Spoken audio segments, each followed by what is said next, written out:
Shalom teman-teman sekalian yang dikasih dalam Tuhan kita Yesus Kristus. Balik lagi pada hari ini dalam video ini kita akan belajar pendidikan agama Kristen. Dan untuk kesempatan kali ini kita akan belajar pada kelas 9 SMP. Sebelum itu mari kita satu dalam doa. Tuhan kami Yesus Kristus, terima kasih Tuhan atas penyertaan-Mu pada kami dan kesempatan pada hari ini kami akan belajar pendidikan agama Kristen. Sertai kami dari awal hingga akhir pelajaran ini agar kami dapat memahaminya dengan baik. Inilah doa dan permohonan kami Tuhan. Dalam nama Yesus Kristus kami berdoa. Amin. Baiklah teman-teman sekalian yang dikasih dalam Tuhan kita Yesus Kristus, sebelum kita lanjut dalam pelajaran kali ini, saya ingin memperkenalkan buku yang saya gunakan adalah Pendidikan Agama Kristen dan Budi Pekerti untuk kelas 9 SMP. Penerbitnya adalah BPK Gunung Mulia dan kurikulum 2013 edisi revisi. Dan seperti ini bukunya teman-teman ya. Teman-teman juga bisa beli di toko online juga bisa, langsung ke toko buku di BPK Gunung Mulia Kuitang juga bisa. Inilah bukunya. Baik teman-teman sekalian yang dikasih dalam Tuhan kita Yesus Kristus, kita akan mulai pelajaran kita pada hari ini, yaitu bab 1. Namun sebelum itu kita akan membaca Alkitab kita sebagai landasan Alkitab, yaitu terambil dari Injil Yohanes pasal 14 ayat 15 sampai dengan 20. Injil Yohanes pasal 14 ayat 15 sampai 20. Yesus menjanjikan penghibur. Jikalau kamu mengasihi aku, kamu akan menuruti segala perintahku. Aku akan minta kepada Bapa, dan ia akan memberikan kepadamu seorang penolong yang lain, supaya ia menyertai kamu selama-lamanya, yaitu Roh kebenaran. Dunia tidak dapat menerima dia, sebab dunia tidak melihat dia dan tidak mengenal dia. Tetapi kamu mengenal dia, sebab ia menyertai kamu dan akan diam dalam kamu. Aku tidak akan meninggalkan kamu sebagai yatim piatu. Aku datang kembali kepadamu. Tinggal sesaat lagi dan dunia tidak akan melihat aku lagi. Tetapi kamu melihat aku, sebab aku hidup dan kamu pun akan hidup. Pada waktu itulah kamu akan tahu bahwa aku di dalam Bapakku dan kamu di dalam aku dan aku di dalam kamu. Demikian bacaan Alkitab kita sebagai landasan Alkitab pada pelajaran kali ini, yaitu pada bab 1, yaitu temanya adalah turunnya Roh Kudus. Jadi teman-teman sekalian yang dikasih dalam Tuhan kita Yesus Kristus, kita di sini dalam bab 1 terdiri dari 3 subbab. Yang pertama, janji Allah tentang turunnya Roh Kudus. Yang kedua, gereja perdana sebagai wujud janji Allah. Dan yang terakhir, gereja perdana dan tantangannya. Berbicara mengenai Roh Kudus, kita mulai dari subbab yang pertama, yaitu janji Allah tentang turunnya Roh Kudus. Berbicara tentang Roh Kudus, teman-teman, di sini erat kaitannya dengan hari Pentakosta, yaitu hari turunnya Roh Kudus atau hari ketuangan Roh Kudus. Dalam pembacaan Alkitab tadi, Injil Yohanes 14 ayat 15 sampai 20 juga di situ dibilang Tuhan menjanjikan penghibur, yaitu Roh kebenaran. Itulah Roh kebenaran, itu maksudnya adalah Roh Kudus. Dalam Perjanjian Lama juga ada, yaitu dalam Yoel 2 ayat 28 sampai 29, di situ bunyinya adalah, kemudian daripada itu akan terjadi bahwa aku akan mencurahkan Rohku ke atas semua manusia. Maka anak-anakmu laki-laki dan perempuan akan bernubuat. Juga ke atas hamba-hambamu laki-laki dan perempuan akan kucurahkan Rohku pada hari-hari itu. Yoel 2 ayat 28 sampai 29 juga ada, sudah dinubuatkan juga akan ada kecurahan Roh Kudus di sini ya. Kucurahkan Rohku kepada pada hari-hari itu. Nah, jadi artinya dalam Perjanjian Lama juga sudah ada pencurahan Roh Kudus. Tetapi di sini kita akan menekankannya pada perjanjian baru ya, yang seperti tadi saya sudah kita baca bersama-sama dari Injil Yohanes pasal 14 tadi. Jadi janji Allah kepada kita sebagai umat percaya, sebagai orang percaya, yaitu turunnya Roh Kudus yang akan menjadi penghibur dan juga penyerta gitu ya, penyerta ataupun kata lainnya menjadi penolong bagi kita. Dan juga Tuhan Yesus sendiri menjanjikan supaya dia datang berupa atau melalui Roh Kudus begitu, karena dia berjanji sendiri dia tidak akan membiarkan kita menjadi yatim piatu. Jadi ketika Tuhan Yesus wafat dan naik ke surga, bangkit dan naik ke surga, lalu dijanjikan turunnya Roh Kudus. Nah, itulah yang dimaksud Tuhan bilang tidak menjadikan anak-anaknya atau umatnya yatim piatu. Nah, itu maksudnya seperti itu ya teman-teman ya. Jadi artinya yang namanya turunnya Roh Kudus itu Tuhan sendiri yang akan datang kembali melalui Roh Kudus untuk memelihara, menjaga, mendampingi, dan juga menolong kita sebagai umat percaya. Jadi teman-teman sekalian yang dikasih dalam Tuhan kita Yesus Kristus, pemikiran itu berubah ketika janji Allah itu digenapi melalui turunnya Roh Kudus. Roh Kudus dalam bahasa Yunani disebut parakletos, yang secara harfiah artinya adalah seseorang yang dipanggil untuk mendampingi atau membela seseorang di hadapan mahkamah agama. Tetapi di sini arti rohaninya adalah sebagai karisma, pneumatis bagi orang Kristen. Dan dalam hal ini orang yang percaya pada Kristus tidak lagi sendirian, tetapi Roh Kudus akan mendampinginya setiap saat. Nah, itu dalam subbab yang pertama. Jadi janji Allah pada umatnya yaitu akan mencurahkan Roh Kudus bagi kita semua. Lalu yang subbab yang selanjutnya adalah gereja perdana sebagai wujud janji Allah. Nah, ini di sini ada beberapa hal yang harus kita pahami sebagai di sini kehadiran Roh Kudus gitu. Kehadiran lebih kepada kelahiran Roh Kudus di dalam menuntun gereja perdana pada waktu itu. Kita bisa baca ya di Kisah Para Rasul ya. Kisah Para Rasul 2 ayat 1 sampai dengan 13 yang hari Pentakosta itu ya. Jadi artinya itulah pada saat gereja perdana. Nah, pada saat itu juga Roh Kudus turun. Nah, itu menandakan bahwa gereja perdana juga dipimpin dan disertai oleh Roh Kudus. Di sini ada beberapa hal yang menjadi penekanan dalam tujuan Roh Kudus dalam membina atau mendampingi gereja perdana. Yang pertama adalah Roh Kudus, roh yang mengubahkan. Nah, seperti yang kita ketahui bahwa Rasul Petrus pada waktu saat-saat penyaliban Yesus, dia menyangkal Yesus gitu ya. Nah, begitu hari Pentakosta, Roh Kudus mengubah dirinya.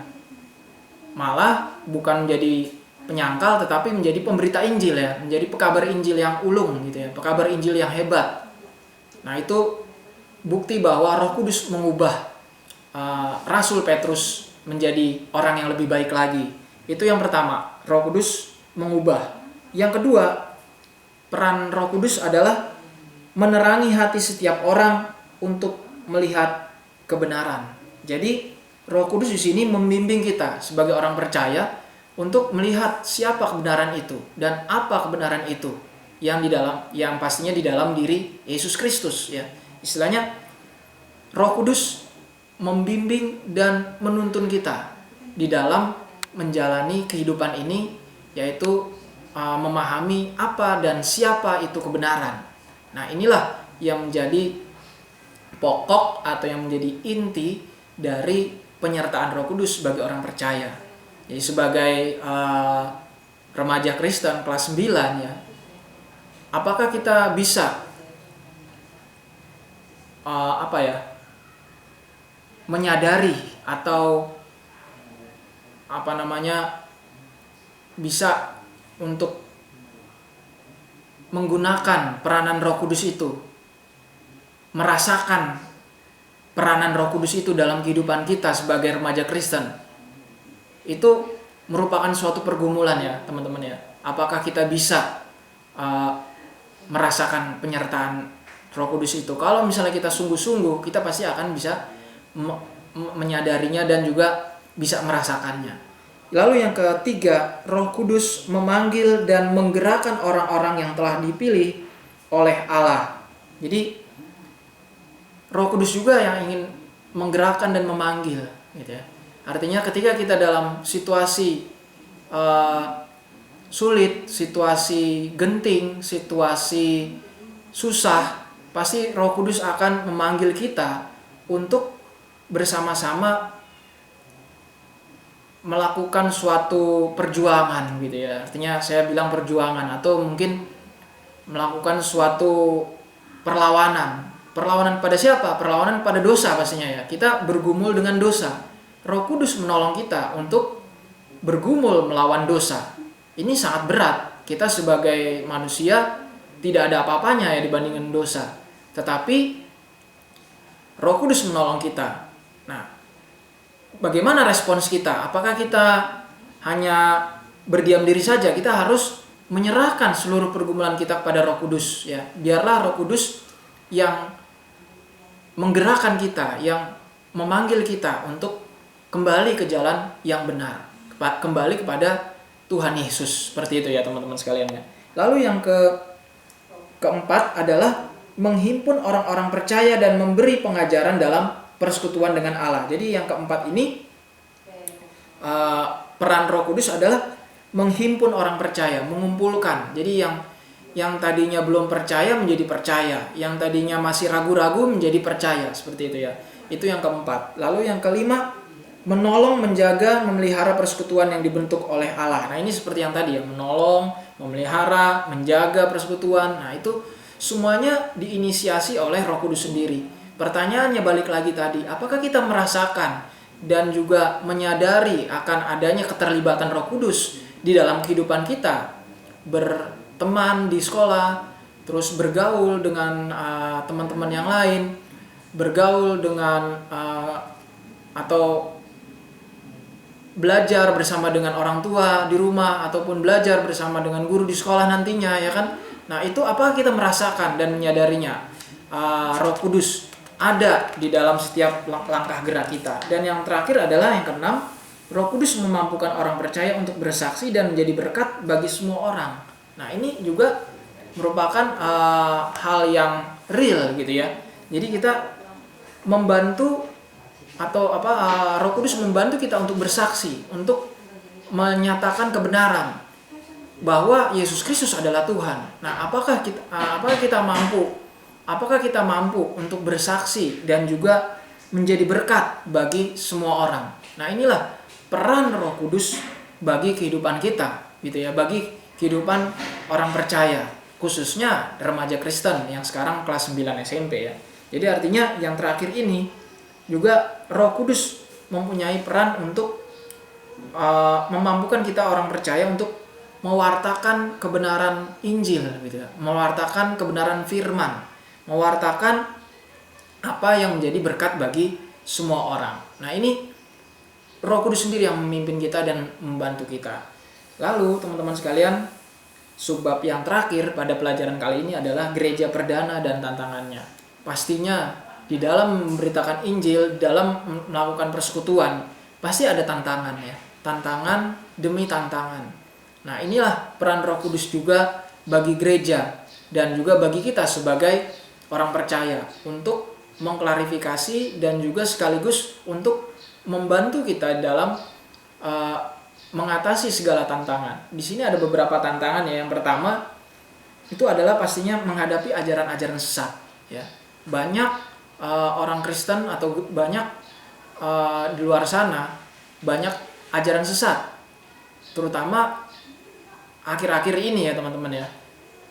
Zaman dulu, zaman Alkitab saja banyak ajaran sesat, apalagi sekarang gitu ya. Banyak ajaran-ajaran sesat yang tidak sesuai dengan ajaran Kristen gitu ya.